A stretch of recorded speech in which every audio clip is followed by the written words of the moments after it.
Severus est l'un des personnages les plus importants de Harry Potter, mais si vous n'avez vu que les films, la question se pose. Pourquoi Prince de Sang Mêlé? Allons. C'est l'heure de l'histoire, mon poulet au miel. On ouvre les petits volets. Cœur vaillant, œil sur la balle, on ne peut pas perdre.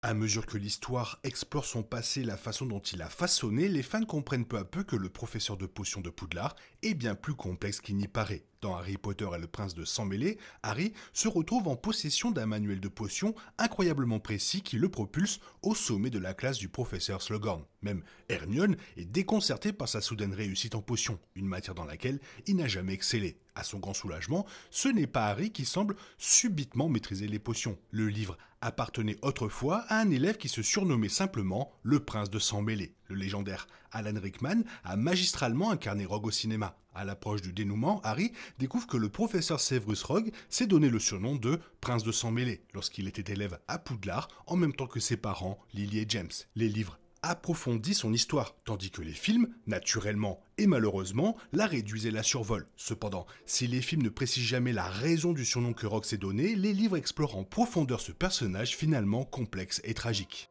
Harry découvre le Prince de Sang Mêlé pour la première fois dans le 6e livre Harry Potter, lorsqu'il sort de l'armoire de la classe de potions, un livre bien abîmé ayant appartenu à celui qui se faisait appeler le Prince de Sang Mêlé. Bien qu'il nourrisse une profonde admiration pour le Prince de Sang Mêlé grâce à ses conseils judicieux et astucieux en matière de préparation de potions, il découvre plus tard qu'il a un côté plus sombre. En utilisant Sectum Sempra, l'un des sorts écrits dans les marges du livre contre Drago Malfoy, il blesse gravement son rival d'une manière inhabituelle pour Harry. Voyant les dégâts, ses amis le convainquent de se débarrasser du livre avant que quelque chose d'encore plus horrible ne se produise. Bien qu'il cède, ce sort lui reste gravé dans la mémoire. À la fin du 6e livre, et dans le film, nommé d'après le tristement célèbre propriétaire du livre, Harry découvre que le Prince de Sang Mêlé est la personne à laquelle il s'attendait le moins. Après que Rogue a tué Albus Dumbledore dans la tour d'astronomie, Harry le poursuit, cherchant soit à l'attraper, soit à le tuer, et tente de lui lancer un sort, Sectum Sempra. En réponse, Rogue se retourne vers lui et avoue avoir créé ce sort. À la stupéfaction de Harry, Severus Rogue est le Prince de Sang Mêlé.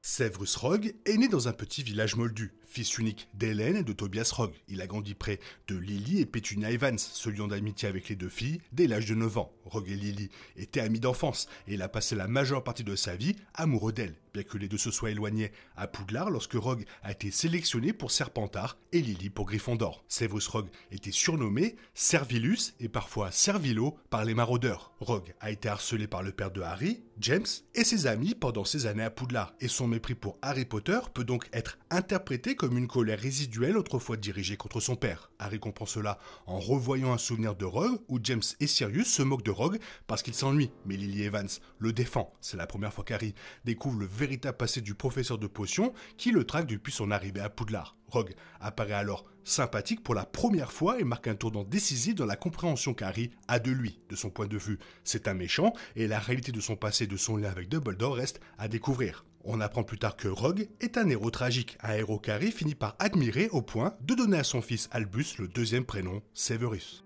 Le pseudonyme que Rogue s'est donné dans Harry Potter n'était pas un simple nom généré au hasard, mais un nom empreint de vérité. Sang Mêlé désignait un sorcier ou une sorcière née d'une lignée magique et d'un couple moldu. Rogue faisait donc clairement référence à son propre arbre généalogique. Le nom est exact car il était bel et bien issu d'une lignée de Sang Mêlé. Tout comme Lord Voldemort, Rogue était le fils d'une mère sorcière et d'un père moldu. La lignée de Rogue établit un parallèle avec celle de Harry qui était également Sang Mêlé en raison des origines moldues de sa mère. Le surnom de Prince de Sang Mêlé est également ironique, car Rogue deviendra plus tard un mange-mort de haut rang, le groupe de sorciers de sang pur de Voldemort qui discrimine tous les autres types de sorciers. Ironiquement, Rogue et Voldemort sont tous deux des sorciers Sang Mêlé qui ont fini par se créer des pseudonymes. En réalité, ils avaient tous deux un père moldu et une mère sorcière. Cette question de l'identité des relations familiales est probablement l'un des thèmes les plus importants de l'histoire Harry Potter.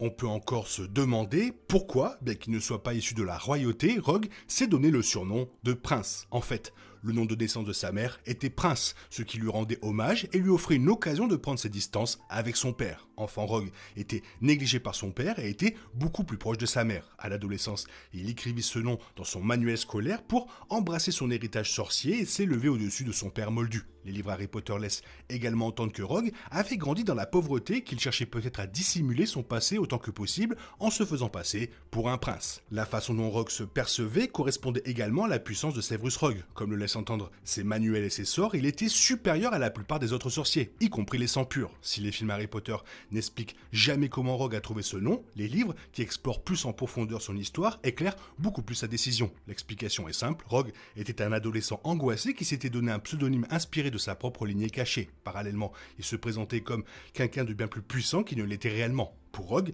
qui a eu une enfance difficile et a été harcelé par ses pairs, ce nom était probablement un moyen de se forger une identité plus réconfortante.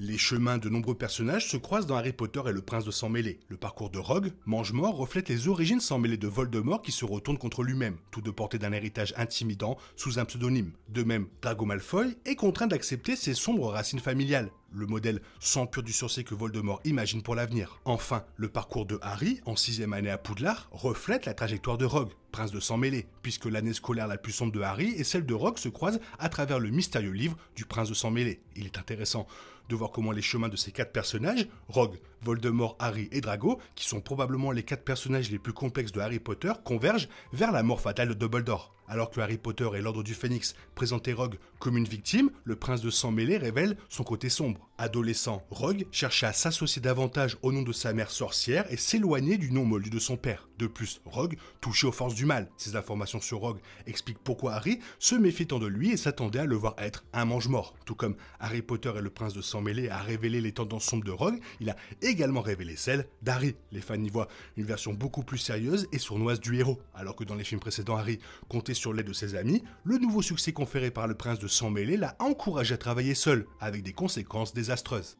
L'adaptation télévisée de Harry Potter, actuellement en développement chez Warner Bros et HBO, a l'occasion de donner à Rogue une dimension plus vivante que les films. Bien sûr, le problème ne venait pas de l'acteur. L'interprétation d'Alan Rickman, ce professeur que les fans adorent détester, est emblématique et restera l'une des meilleures performances, parmi tant d'autres, où il a incarné le méchant. Le problème était simplement le manque de temps, et c'est un problème que la série pourrait résoudre. Les premiers rapports indiquaient que la série adopterait une approche d'une saison pour un livre, ce qui laisserait certainement à la série tout le temps nécessaire pour raconter l'histoire. Cependant, selon Casey Bloys, président-directeur général de HBO et Max Content, la série Harry Potter sera diffusée pendant 10 années consécutives. Cela laisse 3 saisons supplémentaires à la série, ce qui permet potentiellement de doubler les saisons pour certains des livres les plus longs de l'histoire, comme Harry Potter et la Coupe de Feu, l'Ordre du Phénix et les Reliques de la Mort. Mais cela donne également à la série l'occasion d'adapter les livres plus en profondeur, ce qui pourra en révéler davantage sur des personnages majeurs comme Severus Rogue. La série télévisée Harry Potter offre une occasion unique d'explorer les motivations derrière les actions qui établissent des parallèles entre l'angoisse d'adolescence qui unit Harry, Rogue, Voldemort et Drago. Plus important encore,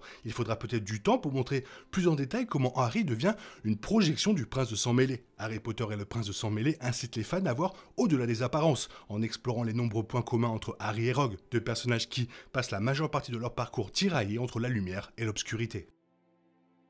Toujours un plaisir de revenir sur ce merveilleux personnage qui est Severus Rogue. Toi, qu'est-ce que tu penses de tout ça? Est-ce que tu le savais? Est-ce que tu avais lu les livres? N'hésite pas à me le faire savoir dans la zone commentaire. N'hésite pas à me faire savoir à quel point tu attends la série. Sinon, comme d'habitude, bisous bisous de sorcier, bye bye.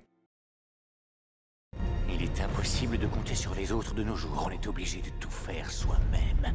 Je me trompe? Rien de grave. J'avais tout prévu. Où va le monde? Je vous le demande.